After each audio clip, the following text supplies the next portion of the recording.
Hola, mi nombre es Justo Marcos, soy el director de BES Formació.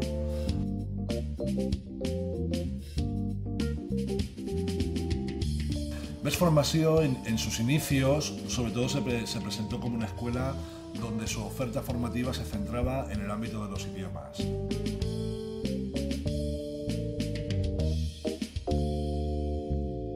La formación que estamos ofertando permite la obtención de una titulación oficial que es el certificado de profesionalidad, que forma parte del repertorio de diplomas, de certificados que en este momento permiten el acceso al trabajo en el sector sociosanitario.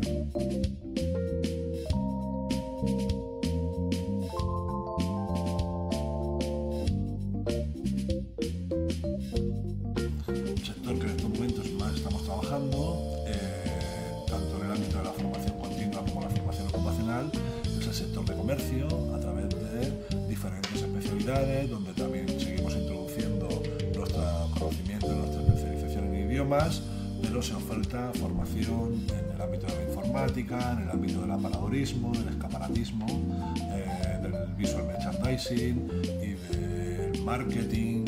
de todo lo que tenga que ver con especializaciones que permitan, sobre todo a tanto trabajadores como autónomos del sector del pequeño comercio, poder mejorar sus capacidades a la hora de poner en marcha o consolidar su actividad empresarial.